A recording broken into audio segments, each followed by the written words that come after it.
Are you struggling to conceive? You have options, and at Piedmont Reproductive Endocrinology Group, we'll make sure you have the guidance and support you need. PREG is known for individualized fertility care that's unique to every patient. We take the time to provide a reassuring and empowering experience because we believe that you deserve nothing less. Let us help you on your journey to parenthood. Visit us at pregonline.com to learn more. Get the guidance and support you need at Piedmont Reproductive Endocrinology Group.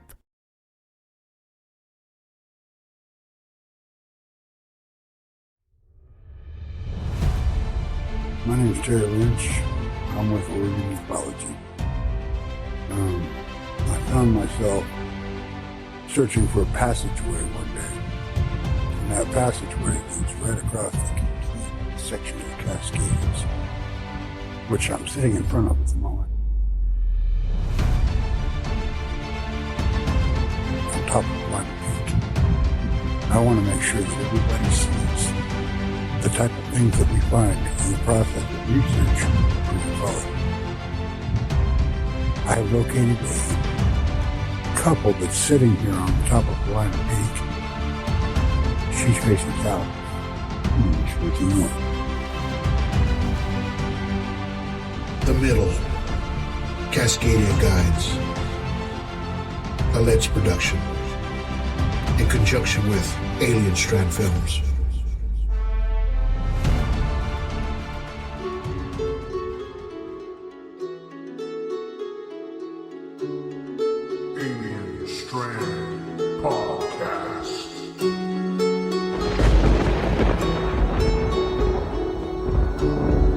Up until 1928, Antarctica was an unexplored region which human feet had never walked upon. That changed when Richard Byrd had made its first exploration campaign from 1928 until 1930. Antarctica is a continent that is devoid of human life. Aside from explorers and researchers, no one has ever dared to live in this unforgiving land. The frozen continent makes up most of the region, the remote place located in the southern hemisphere. It's the fifth largest continent in terms of total area, but aside from ice and creatures that somehow manage to withstand the almost uninhabitable environment, there's nothing else in its vicinity. However, it also hides some pretty amazing things.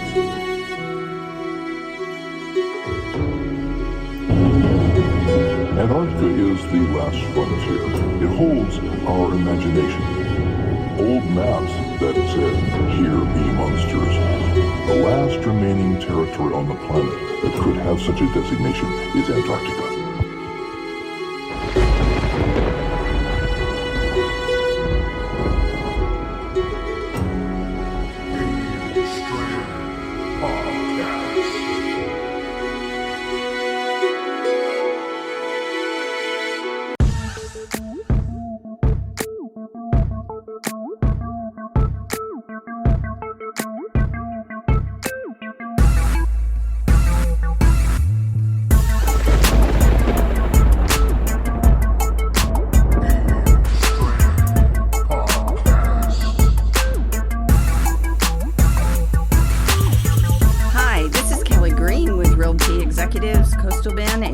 Christi, Texas, and you're listening to the Alien Strand podcast with Donald Ledesma.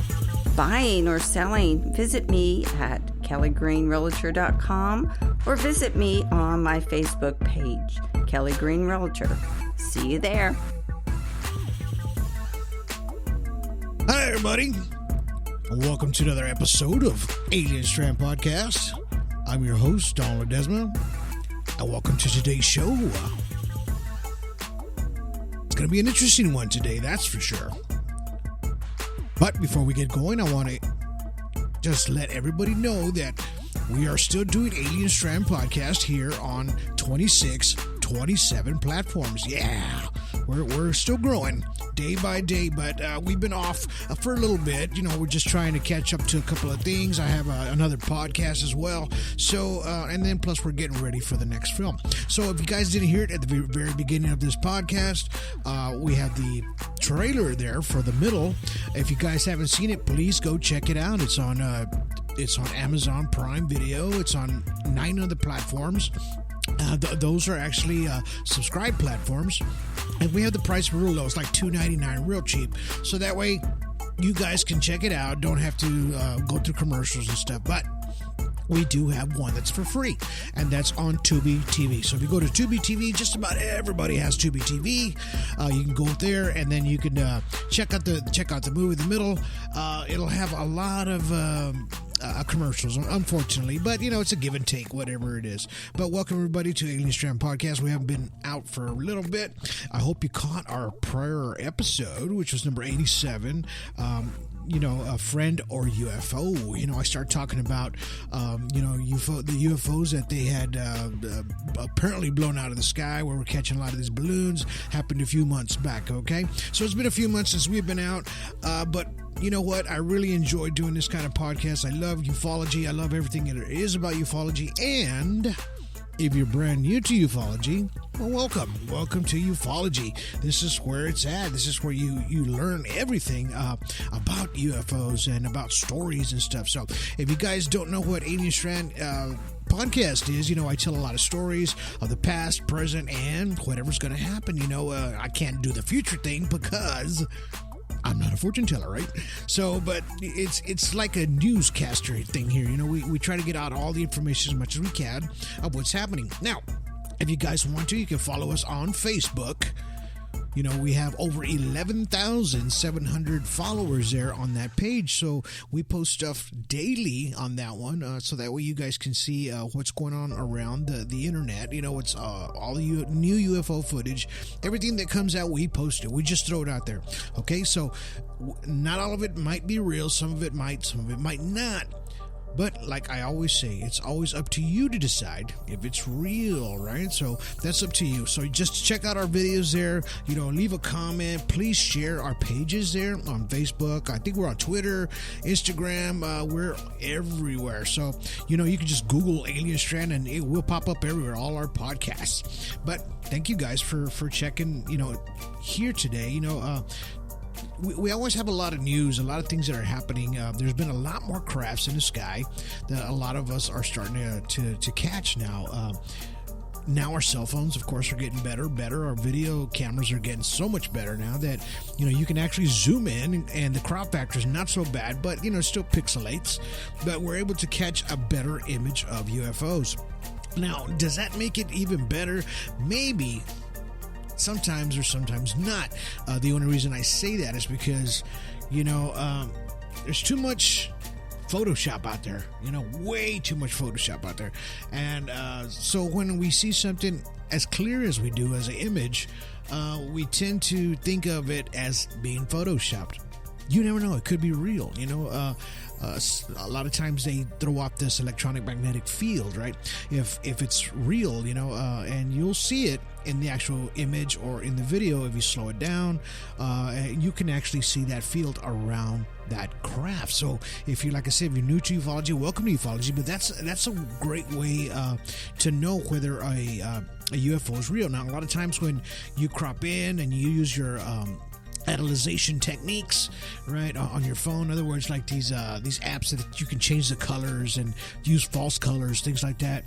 You're able to see these things more. Now, in order to spot a fake, most of the time, that when you zoom into it, the lines will be extremely too straight, like it's cropped out, it's cut out. You know what I mean?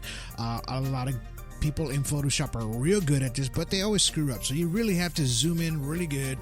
Use a lot of analyzation, the apps that you can get as far as cameras, photography. Kind of download them on your phone. Believe me, you can find heat sources, things like that. Those are ways to get a better picture, right? That's what they always say. Get a better picture. So if you are seeing those things, please share them. Share them around the world. Share them with every group you can. There's groups out there that don't like it. They'll throw your stuff to the side. But just remember, at Alien Strand, we don't do that. And we have another group called Alien Strand Disclosure Project, right? So that group was made by Terry Lynch and myself. Terry Lynch is in our film The Middle. So if you don't know who he is, check out the movie The Middle. You'll find out who he is.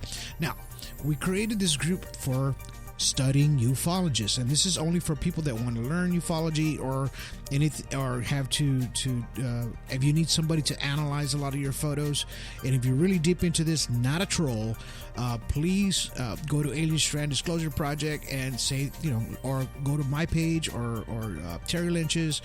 We're administrators on that site. We'll get you in if you want to learn these things. Okay, so, and we keep this all with ufologists, people that want to learn. Nobody trolls there at all. We don't allow any of that. So please be, if you guys want to learn, get on that app. It's great. They're on Facebook. All right. So today's podcast is going to be about Antarctica, right? That's a place that a lot of us don't really talk about too much, right? Why don't we talk about Antarctica? It's you see it on History Channel sometimes, on Ancient Aliens. You see it all over the place. They try to throw the information out there to you guys, but sometimes it just doesn't reach the audience that it needs to, right? So today I'm going to give you a lot of information on Antarctica. Okay, so, and it's going to be something of a storyline as well, because this is a large desolate area that can be very extreme, for the human body, in other words. So sometimes you have to really research your stuff before you go explore, right? And exploring is the hardest part of getting finding things out, or finding out something that's like they say, desolate out there. Back in the day, they didn't have satellites, GPS and things. I'm talking like 1899, things like that. They didn't have any of that. So all they had was their airplanes. We had airplanes, we had ships, and we were able to go and explore.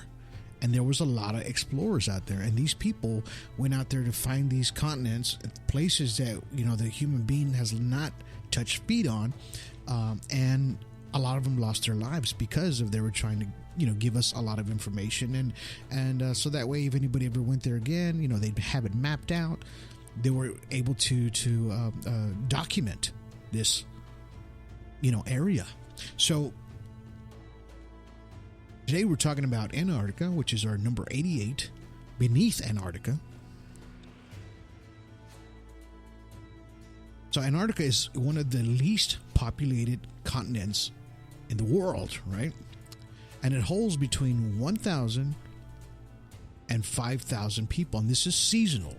So during the winter months, there'll be like 1,000 people there on that whole continent. During the summer breaks, you'll have people up to 5,000 on there. And I'll explain a little more why these folks are there. So Antarctica is south of the Antarctic Circle. It's surrounded by the Southern Ocean and the Antarctic Ocean. And its mass is 5,500,000 square miles. So that's a large area there. It's on top of our globe. It's just you'd wonder why this mass area is up there. It's frozen all the time, right? So it's 40% larger than Europe. Okay, and it has an ice sheet thickness of 1.2 miles thick. Now, what we're seeing on the surface with our eyes, we think, it's got a little bit of snow on there or whatever. No, it's got 1 mile, 1.2 miles of thickness of ice before you even touch the land, the ground beneath it. So this is how thick that ice is that we just don't think about, right? And this is what I was talking about at the beginning of this podcast. We mention things that we don't think about. And it is one of the coldest and driest continents and one of the windiest continents.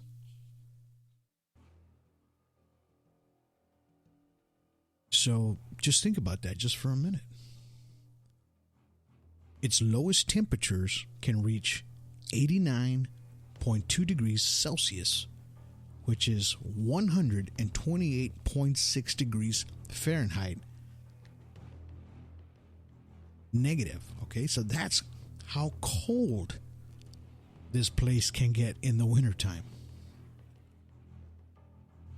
So now you know why the survival rate out there is super low, because it's just too extreme for the human body.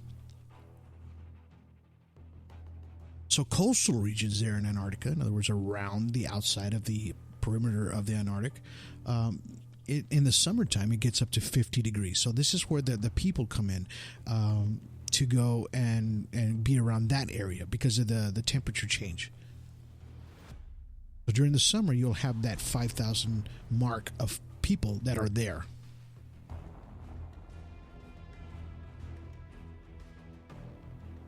So the first expedition was in the 1820s by the Russians.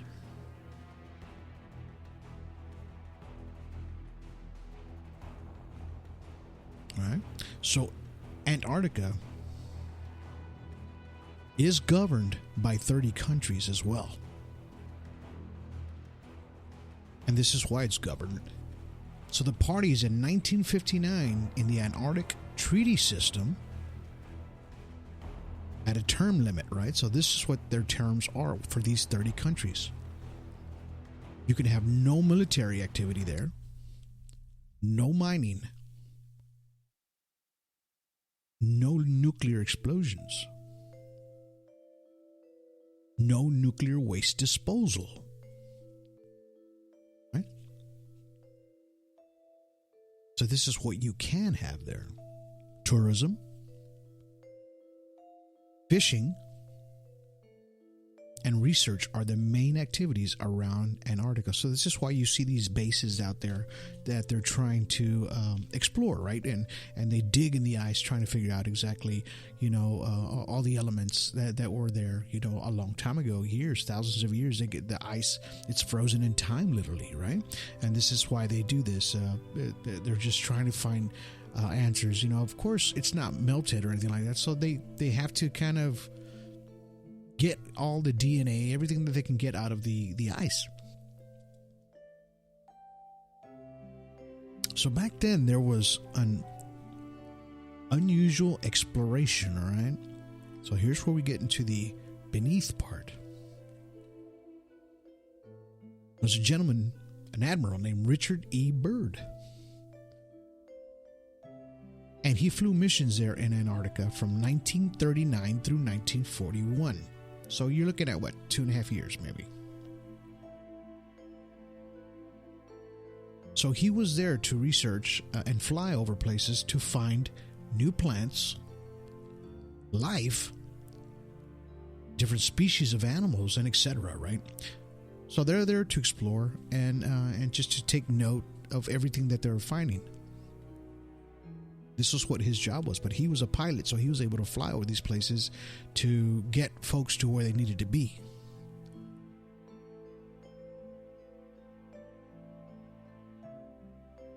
So he was also a part of an operation called High Jump, or Task Force 68. This was in August of 1946. This was later. So it went from 1946, Operation High Jump, all the way to 1947.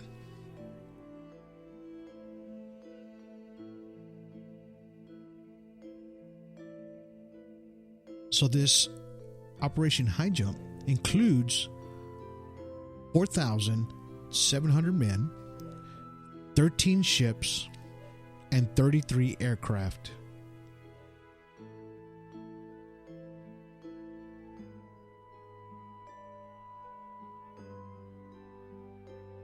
So this was a large operation that they had there, right? And they were documenting everything. They were taking video, footage. They were taking film footage of the area, trying to get everything that they could on on film. So that way they can explore and just find things that people had never seen before, of the ice, the sea life, everything that was there. That's what Operation High Jump was about. So they took a lot of course, military men out there so they can help explore and get it out there, right? So this was what they did, right? They had to do it that way. You needed all these people. They needed all these aircraft, 13 ships as well, 33 aircraft. That's a lot.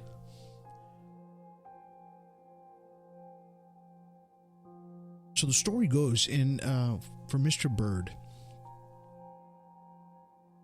after he did all these missions and everything like that, he went through the military. He got, he was there for quite a while, flew many missions. Later in life, when he passed away, his son ended up finding a box with some of his memoirs in there. And when he looked through one of them, in particular, there was many of them. So when he looked through one of them, and he started reading through it, he read a story that didn't make sense. It was strange that his father had written, right? Something that happened to him on one of these missions.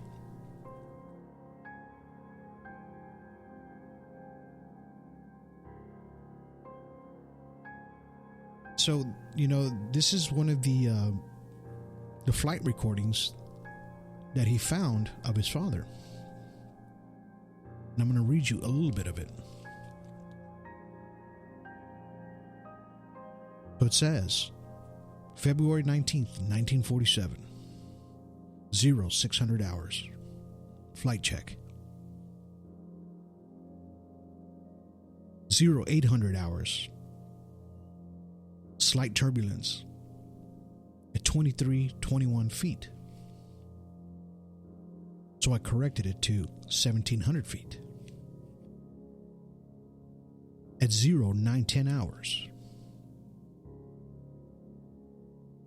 he starts to see different colors in the ice. He says it's reddish, purple colors. Couldn't believe what he was seeing, so he decided to circle around twice.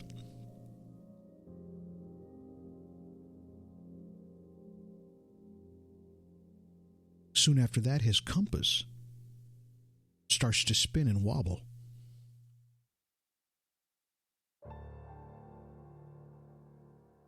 So at 0915, he starts seeing mountains in a distance. So you got to remember, he's flying over ice, nothing but ice, and then all of a sudden he starts seeing mountains.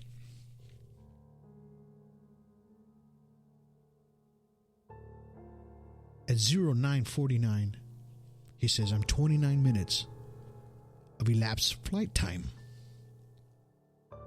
I had my first sighting of the mountains. Mountains that I've never seen before, he says. Did you miss your deadline to renew your Medicaid coverage? You can still send your completed annual review form to Healthy Connections Medicaid. You may be assigned to another health plan, but you can ask to come back to First Choice within 60 days of renewed Medicaid eligibility. It's your family. It's your choice. First Choice is the right choice. Renew and choose us. Visit selecthealthofsc.com/renew to learn more. Okay, round two. Name something that's not boring. A laundry? Ooh, a book club. Computer solitaire, huh? Ah, sorry, we were looking for Chumba Casino.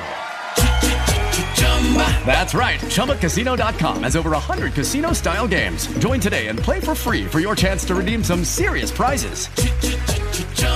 ChumbaCasino.com. No purchase necessary. Void where prohibited by law. 18+ terms and conditions apply. See website for details. Hello, it is Ryan, and I was on a flight the other day playing one of my favorite social spin slot games on ChumbaCasino.com. I looked over the person sitting next to me, and you know what they were doing? They were also playing Chumba Casino. Coincidence? I think not. Everybody's loving having fun with it. Chumba Casino is home to hundreds of casino-style games that you can play for free anytime, anywhere, even at 30,000 feet. So sign up now at ChumbaCasino.com to claim your free welcome bonus. That's ChumbaCasino.com and live the Chumba life. No purchase necessary. VGW. Void where prohibited by law. See terms and conditions. 18 plus.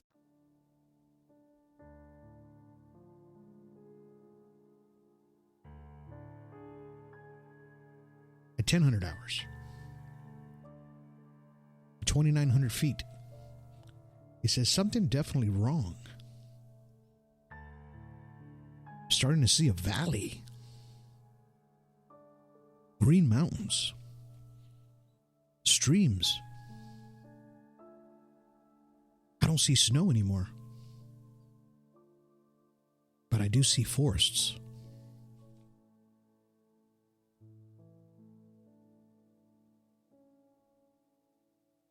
.05.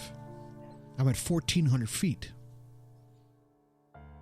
So I move sharp left. He says, I see green moss. And the light seems different. I can't see the sun anymore. I see a large animal below. He says, it looks like an elephant.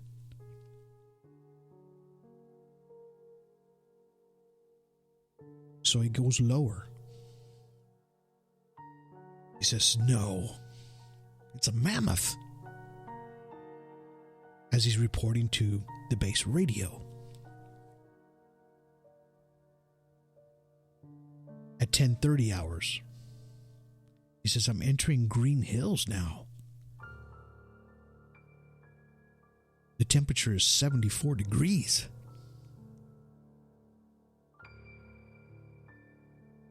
My navigational gauges are normal now.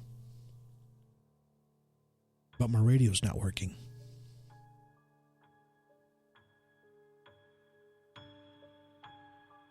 At 11:30, I spot a city below. He says, my aircraft doesn't seem right. It seems light for some reason. My controls are not responding. So he looks to his left. He says, there's something closing in alongside of us. He says, it's disc-shaped.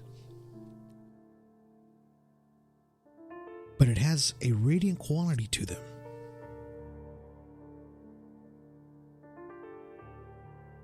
At 11:35, his radio crackles. And a voice comes out.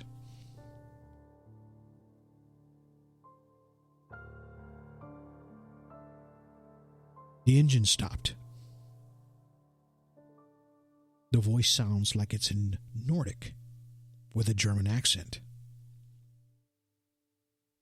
Welcome, Admiral, to our domain. You're in good hands. At 11:40, another message. We are in the landing process now. You'll feel some light jolts, but we're going to bring you down to where we're at.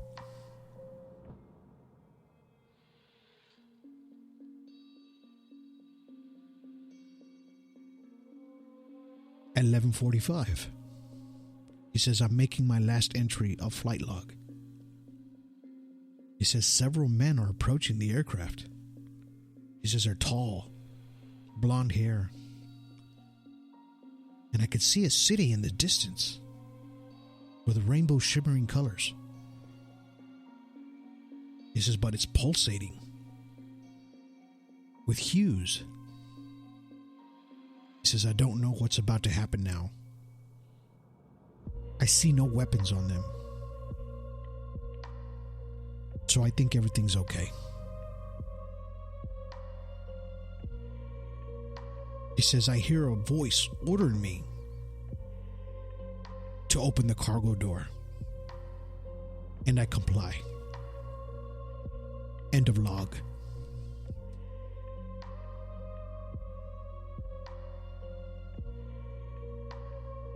So you got to remember, he's in mid-flight when he first takes off. Sees nothing but ice. All of a sudden he starts seeing green. Flying down into a hole.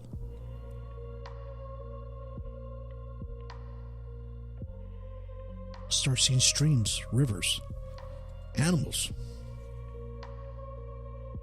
And then something is flying next to him like a disc shape.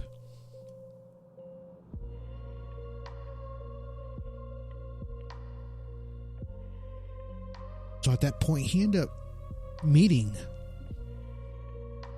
these tall, blonde-haired men. There was one, I believe, called the Master.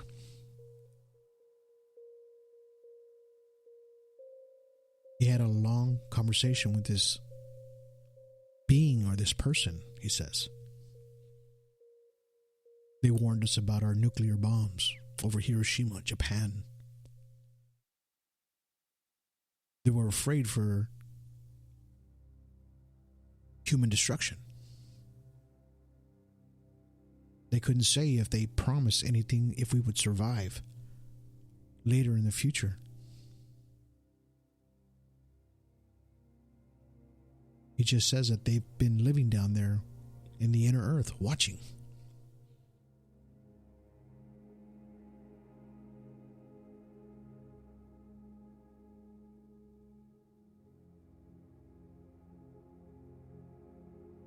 They released them back after having these conversations with him. His crew navigator was like in a trance the whole time, but they were end up going inside this building, going up an elevator, going into this meeting room, had this meeting, turned around, went back into their airplane. They put them back in the air.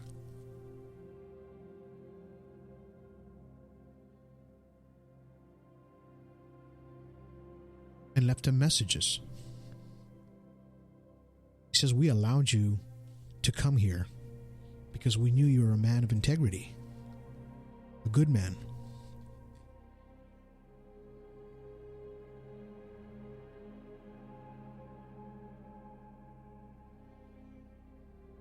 By the time you knew it, it was 2:15. While they're in the air, a message comes out on the radio, says, we're leaving you now. You're free.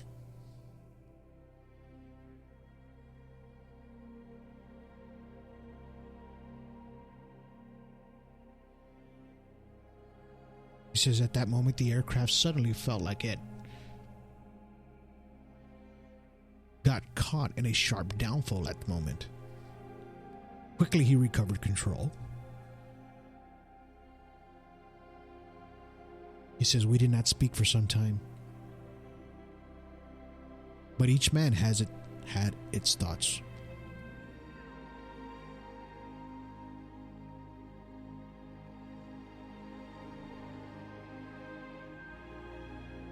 On his entry on his flight log, he says, at 2:20 hours, we are over the vast areas of the ice and snow in approximately 27 minutes from base camp. He says, we radio them, they respond. We report all the conditions are normal. Normal, he says. Base camp expresses a relief at our re-established contact. At 300 hours, we land smoothly at base camp. I end my mission.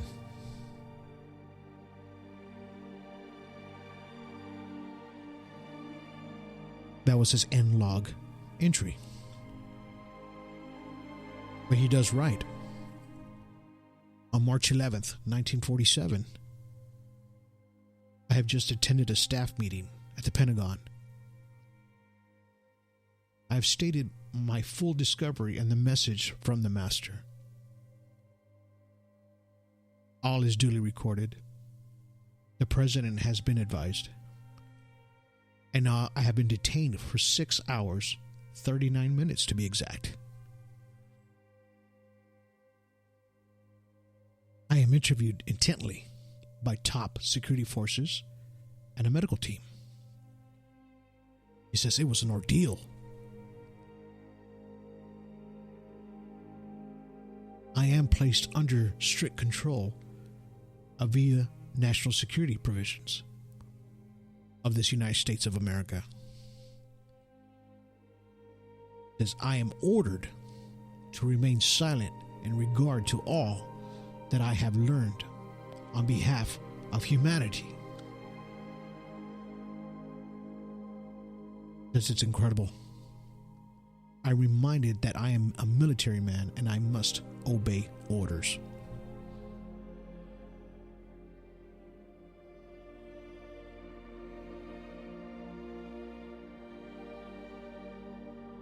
(30-12-56) final entry, he points. These last few years elapsed since 1947 have not been kind, he says. I now make my final entry in this singular diary. In closing, I must state that I am faithfully kept this matter secret as directed all these years. It has been completely against my values and moral right now. I seem to sense the long night coming, and a long secret will not die with me. But as all the truth shall, and it will triumph, and so it shall.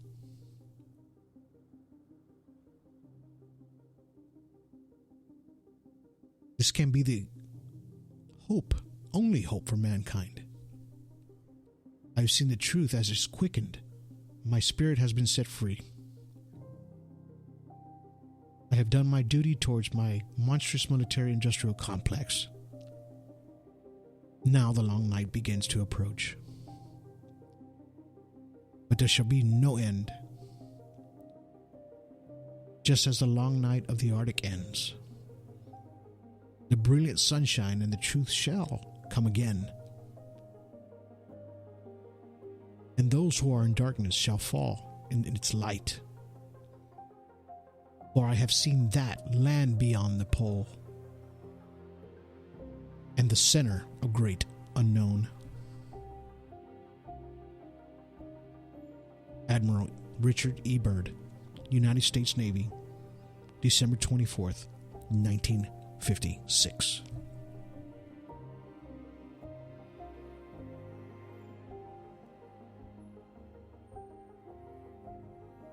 So these are the entries that he made, and he vowed to keep that secret. Did this happen to this Admiral Byrd? Why was it buried all these years? In his diary, never told a soul. He couldn't. As we all know, back then the military complex was very brutal. I'm sure he was threatened at some point. He had family. What would you do?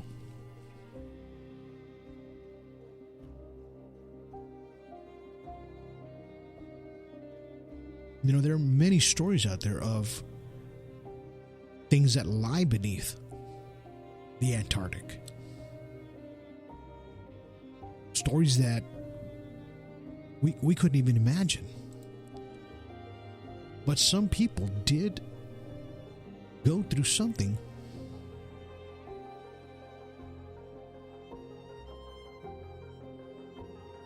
Even the Russians did. In 1959, the Soviet expedition based a minor polar station in Antarctica, and they sent a group of 8 researchers deep into the uncharted continent. And they wanted to reach the South Magnetic Pole, right? But only 3 people returned from that dispatch group. According to an official version, the cause of the tragedy was severe frostburn and storms, as well as the terrain, vehicle, and engine failure.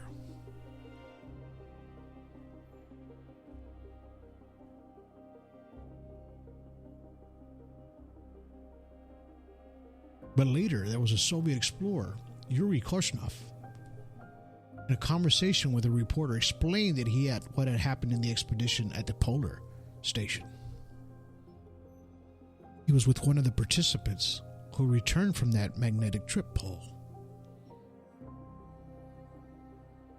He says, according to him, the group was attacked by luminous flying objects resembling discs, and we attempted to photograph an anomalous phenomenon which ended up poorly.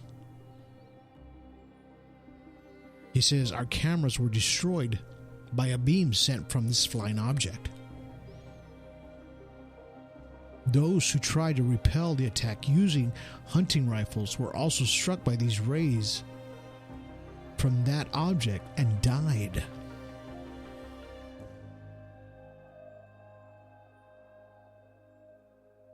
The reporter did not have time to publish the collected materials, as the sudden death of Yuri Korsnov prevented this.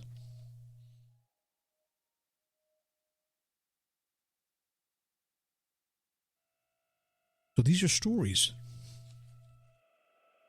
dark stories, that have happened there in Antarctica. Is there a hidden city underneath that ice?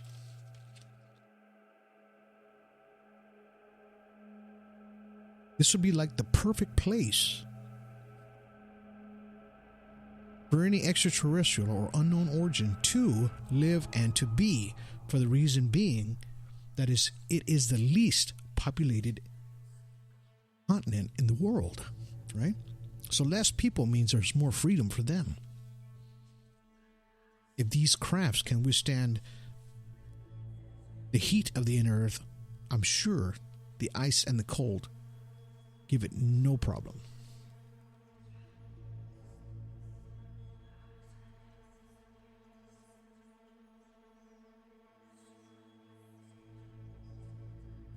Do these stories give us a little bit more idea of what possibly could be down there? We've had stories of pyramids. Linda Howe gave a story of a military officer recently, in the past, 10, 15 years, gave a story of he saw something beneath the ice that looked like a giant entryway with walls with writing everywhere. Almost looked like it was made by giants, in a sense.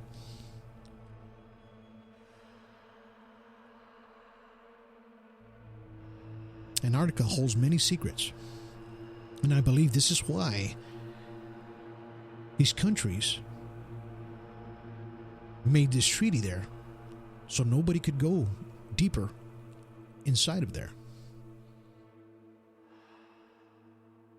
Did they find something in there?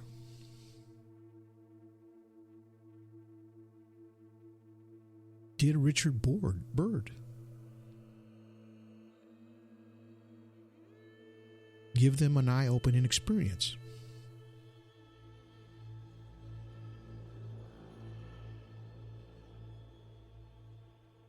Apparently they knew about something to keep him quiet all those years. And I'm glad his son found the diary with the journal, flight logs.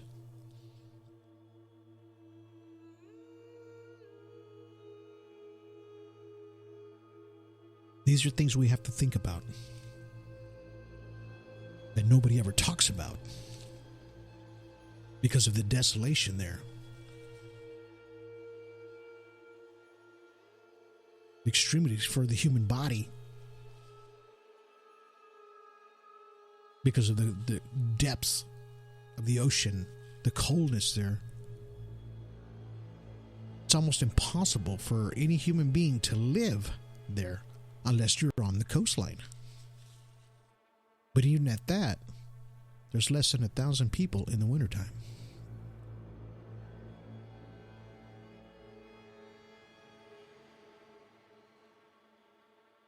I believe we have to dig a little bit deeper. And hopefully, we get more folks to be able to tell the world exactly what's down there.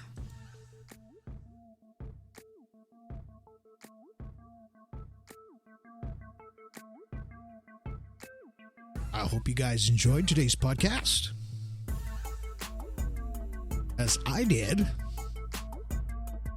What an amazing story that it was. I really enjoyed it. I hope you guys did as well. But if you like this podcast, please give us a thumbs up. If you can, go to our YouTube page there on Alien Strand. Subscribe. Give us a thumbs up. We're trying to get 1,000 subscribers there. If we do, we get to put on The Middle, our documentary, for free on there. But as for right now, you can watch it on Amazon Prime Video, Tubi TV, Hoopla, there, it's everywhere. So if you can, don't forget to follow us on Facebook at Alien Strand there on Facebook. You can follow us on Instagram, YouTube, Tumblr, Twitter. We're everywhere. And then we're on 26 platforms, right? Spreaker, iHeartRadio, Spotify, Google Podcasts, Podbean, CastBox. We're all over. You can even ask Alexa. Yeah, she'll play some Alien Strand for you. So I'm glad you guys enjoyed today's podcast.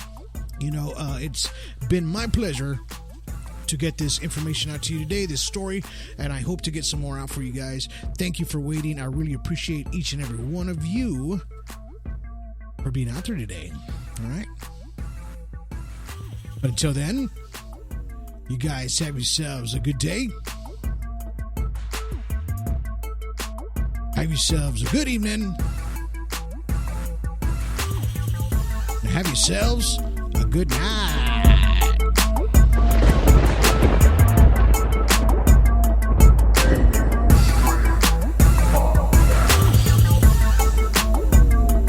Hi, this is Kelly Green with Realty Executives, Coastal Bend in Corpus Christi, Texas. And you're listening to the Alien Strand podcast with Donald Ledesma. Buying or selling, visit me at kellygreenrealtor.com or visit me on my Facebook page, Kelly Green Realtor. See you there.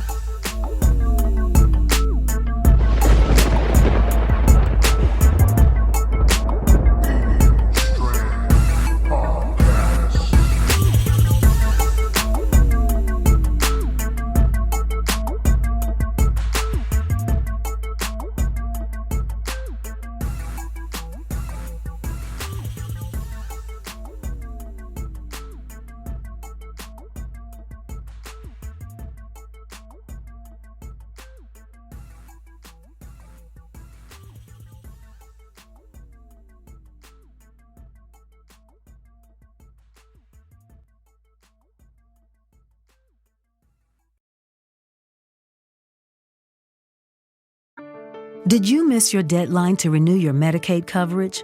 You can still send your completed annual review form to Healthy Connections Medicaid. You may be assigned to another health plan, but you can ask to come back to First Choice within 60 days of renewed Medicaid eligibility. It's your family. It's your choice. First Choice is the right choice. Renew and choose us. Visit selecthealthofsc.com/renew to learn more.